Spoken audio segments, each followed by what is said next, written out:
Rafaela ini mendapatkan passive adjustment baru teman-teman. Ya ini mungkin teman-teman udah beberapa yang lihat kali ya, kayak misalkan VY Gaming atau teman-teman kayak Horror-chan gitu loh yang suka ngebahas patch-patch baru lah intinya. Nah intinya buat temennya Rafaela itu tuh kalau misalkan dia tumbang dia bisa dihidupkan secara instan dengan adanya Divine Resurrection. Nah itu loh. Divine Resurrection ini nih ya kebetulan jadi sebuah skill baru ya, yang dimana dia cuma bisa diaktifkan ketika ada temennya Rafaela yang tumbang. Ini menurut gua ya udah pasti bakal jadi apa ya, sebuah skill yang menarik ya, karena lu bisa hidupin temen lu. Nah tapi ini channeling teman-teman ya.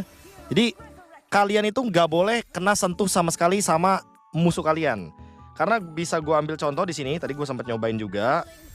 Kalau misalkan kita dipukul gitu loh sama hero, ya di sini gua ambil contoh Zilong ya. Terus gua kasih friendly bot di sini, yang dimana botnya nanti bakal ditumbangin, ya kan tuh. Nah, misal gue pengen hidupin, itu tuh nggak bisa tuh, karena ya channeling. Jadi ada efek dimana kita tuh nggak boleh diganggu sama sekali sama lawannya.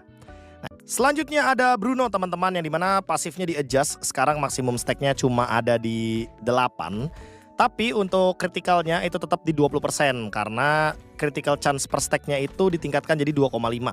Dan 2,5 dikali 8 itu angkanya tetap ada di 20%. Jadi tentunya dengan maksimum stack dari Bruno di 8 stack seperti ini aja, critical chance-nya tuh sama kayak di patch sebelumnya. Intinya nggak ada perubahan sama sekali, malah lebih gampang buat Bruno memaksimalkan stacknya di early game. Karena cuma 8, nggak cuma 10 sekarang kan.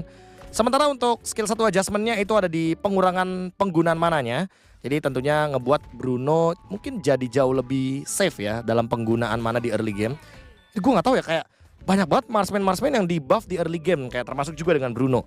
Harusnya pemilihan marksman-nya jadi lebih banyak gitu loh, dan ini akan ngebuat harusnya para gold laner punya pool hero yang luas, karena Leslie, Tixia, Bruno di buff. Apalagi nextnya coba. Baru kita ngomongin soal gold lane, ternyata Nathan juga di buff. Dan Nathan di buffnya ini menurut gue lumayan fungsional ya, buat laning bagus, buat poking juga bagus. Karena skill dari super positionnya itu ternyata di buff. Dari yang sebelumnya cooldownnya ada di 8-6 detik, sekarang jadi 8-5 detik. Jadi semakin late game, otomatis super positionnya semakin lebih bisa dimaksimalkan. Karena seperti kita tahu ya, sekarang basic attack dari Nathan itu akan mempertahankan stack pasif dari Nathannya. Otomatis ini dengan pengurangan cooldown dari skill 1 atau super positionnya akan ngebuat Nathan jadi lebih powerful lah, terutama untuk di late game. Karena seperti yang gue bilang tadi teman-teman, ketika kalian berada di level maksimal dan kalian gedein skill satunya sampai dengan maksimum, cooldown dari skill satunya itu cuma 4,8 detik dengan emblem gua. Kebetulan emblem gua di sini gua pakai